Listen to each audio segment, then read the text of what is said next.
Hello दोस्तों, कैसे हैं आप सब। मेरे channel study law with Digvijay पर आपका बहुत बहुत स्वागत है।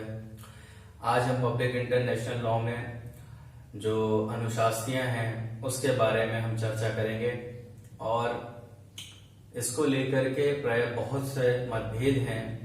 उनमें भी दो मत दिए गए हैं, तो उनके विषय में ही हम चर्चा करेंगे और ये देखेंगे कि अंतरराष्ट्रीय विधि में अनुशासनियां हैं, इसको कुछ उदाहरण के माध्यम से हम समझेंगे।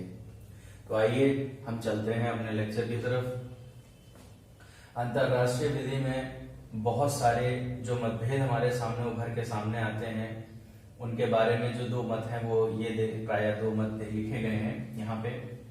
और देखिए, सबसे बड़ी चीज आप ये लाइन पढ़ेंगे तो आपको पता चलेगा कि अनुशासनी जो है ये आवश्यक भाग नहीं है विधि का। इसको जरूर ध्यान रखिएगा, किसी भी विधि में अनुशासनी होना ये आवश्यक नहीं होता है। इसीलिए यहाँ पे हमने पहले ही लिख दिया है कि ये आवश्यक भाग नहीं है। दूसरी चीज, जो इनके दो मत दिए गए हैं वो हम डिस्कस कर लेते हैं।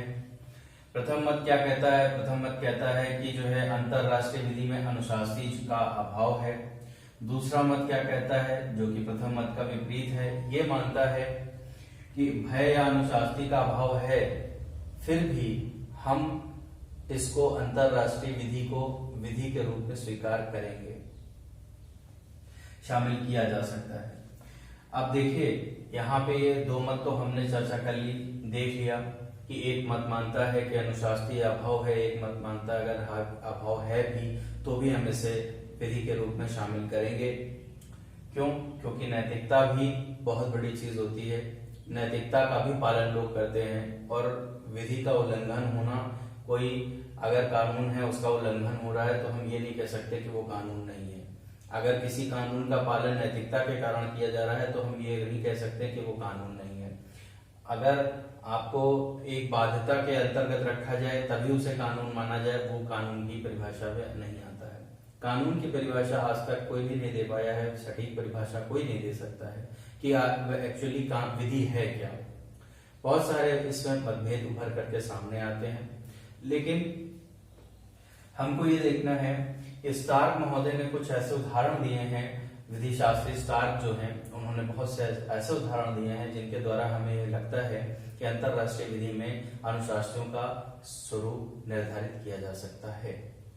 अब देखिए क्या है, ये कहता है कि जो संयुक्त राष्ट्र चार्टर का अध्याय 7 है उसमें सुरक्षा परिषद जो है वो अनुशासनियों के रूप में सामने आती है। जैसे आप उदाहरण के माध्यम से यहाँ पे समझिए कि इराक द्वारा 1990 में कुवैत पर आक्रमण कर दिया गया और उसके भाग को कब्जा लिया गया। सुरक्षा परिषद ने क्या किया कि सुरक्षा परिषद का मेन काम है कि विश्व में शांति को बनाए रखना, बहाल रखना। अब देखिए हुआ क्या कि जब इराक के द्वारा कुवैत के ऊपर अतिक्रमण कर दिया गया तो अतिचार करने के बाद सुरक्षा काउंसिल ने निर्णय लिया कि हम जो है विश्व में शांति बहाल करने के लिए हैं और अगर इस प्रकार के कदम उठाए जाएंगे तो हमें कार्यवाही करनी होगी। और सुरक्षा परिषद ने कार्यवाही करते हुए कुवैत को आजाद कराया। वहां पे जितने भी निगम थे, निकाय थे, राज्य थे, उनको सबको प्रतिकर दिलाया, पेनल्टी दिलाई गई, उनके नुकसान की भरपाई कराई गई। तो इस प्रकार से हम कह सकते हैं कि अंतरराष्ट्रीय विधि के अंतर्गत ही सुरक्षा जो हमारी परिषद है उसने कार्यवाही करी है। तो ये पहला पॉइंट है जिसके माध्यम से हम समझ सकते हैं और अध्याय 7 के अंतर्गत इसका प्रावधान भी किया गया है कि सुरक्षा परिषद का, ये हमारा एक पहला उदाहरण हो गया। दूसरा हमारा क्या है कि अंतरराष्ट्रीय न्यायालय है जिसका मुख्यालय हेग में है। ध्यान रखिएगा साथियों, छोटी छोटी चीजों को आराम से पढ़ते चलेंगे, हड़बड़ी नहीं करिएगा, पढ़ते ही रहेंगे और धीरे धीरे हम सारा सिलेबस कंप्लीट कर लेंगे। तो ये ध्यान रखिएगा, अंतरराष्ट्रीय न्यायालय जिसका एक मुख्यालय हेग में है और इसके द्वारा जो निर्णय दिए जाते हैं जो पक्षकारों के बीच में, यहाँ पे पक्षकार कौन होंगे ये भी जान लीजिए। पक्षकार वो लोग होते हैं जैसे एक राष्ट्र हो गया अमेरिका, एक राष्ट्र हो गया रशिया, या एक राष्ट्र हो गया भारत, या एक राष्ट्र हो गया पाकिस्तान। तो ये दोनों जो राष्ट्र होंगे, भारत और पाकिस्तान, जैसे सबर जीत वाला मामला चला था, अब इसमें आप यह ध्यान रखिएगा कि जो भी ये मामले का निर्णय देगा अंतरराष्ट्रीय न्यायालय, ये दोनों पक्षकारों पर सामान्य रूप से बाध्यकारी होगा। क्यों? इसका क्योंकि ये मामला वहां पर ले जाया गया है क्योंकि मध्यस्थता करे या निर्णय दे कि हम दोनों देशों से ये बात नहीं सुलझेगी, तो कोई ना कोई एक ऐसी शक्ति है जो हमारे बीच में सुलह करवाएगी। अंतरराष्ट्रीय न्यायालय की बहुत बड़ी महत्वपूर्ण भूमिका है ऐसे मुद्दों पर, संधियों का विवाद हो या कोई मरीन विवाद हो या कोई आपका दो राष्ट्रों के परस्पर बीच में विवाद कोई उत्पन्न हो गया हो, युद्ध से संबंधी कोई विवाद हो, नाना प्रकार की परिस्थितियां जब पैदा होती हैं तो उनमें विवाद का भी जन्म होता है और उन्हीं विवादों को शांतिपूर्ण ढंग से निपटाने के लिए जो है अंतरराष्ट्रीय न्यायालय का सहारा लिया जाता है। अब आप ध्यान देंगे कि ये अनुच्छेद 94 के तहत जो है ये बाध्यकारी प्रभाव रखता है। अब तीसरा पॉइंट जो हमारा क्या कहता है, देख लीजिए, संयुक्त राष्ट्र का जो चार्टर है उसका सेक्शन 2 अनुच्छेद 2 का जो उपखंड 4 है वो प्रावधान करता है कि संयुक्त राष्ट्र के जितने भी सदस्य हैं उन्होंने एक घोषणा की है कि हम कभी भी जो है हथियारों का प्रयोग या बल का प्रयोग नहीं करेंगे जब तक हमारी आत्म सुरक्षा या हमारे ऊपर जो संप्रभुता है उसके ऊपर कोई भी आंच नहीं आती है। ये जो बशर्ते वाला है, ये जो इन्होंने एक क्लॉज लगाया है कि हम तब तक कोई साधन या बल का प्रयोग नहीं करेंगे जब तक कि हमारी संप्रभुता या हमारी अखंडता के ऊपर कोई बात नहीं आती है। ये हमारा अनुच्छेद 51 के तहत डिस्कस किया गया है या संयुक्त राष्ट्र चार्टर में शामिल किया गया है।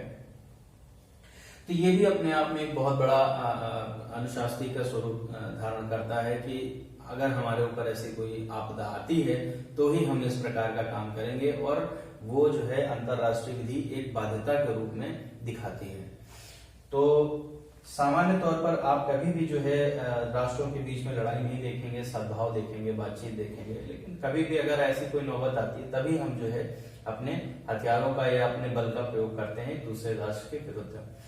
अब देखिए, जो हमारा चौथा पॉइंट है, चौथा पॉइंट हमारा कहता है कि जो अंतरराष्ट्रीय संगठन होते हैं, ध्यान दीजिएगा, अंतरराष्ट्रीय श्रम संगठन हो, अंतरराष्ट्रीय स्वास्थ्य संगठन हो, नागरिक उड्डयन आपका संस्था हो, तो ये जो ILO है, WHO है, ये भी एक अंतरराष्ट्रीय ऐसी संस्थाएं हैं जो नियम देखिए बनाती हैं।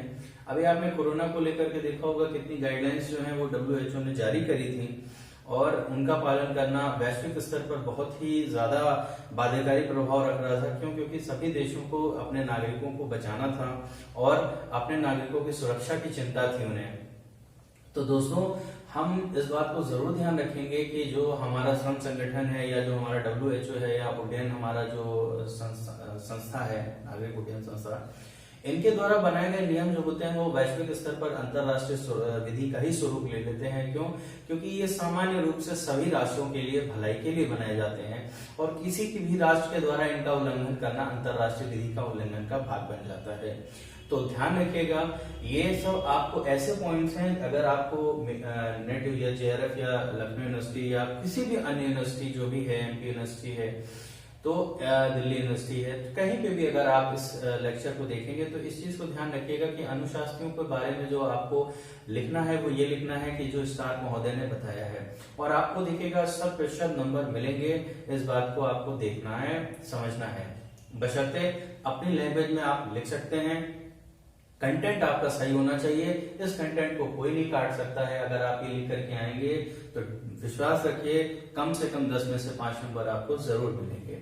तो मेरी बात समझिए और इसको पढ़िए, और हम अपने लेक्चर को यहीं पे समाप्त करते हैं। आगे हमारा जो लेक्चर्स है हम वो अंतरराष्ट्रीय विधि के जो स्रोत हैं उनको हम डिस्कस करेंगे।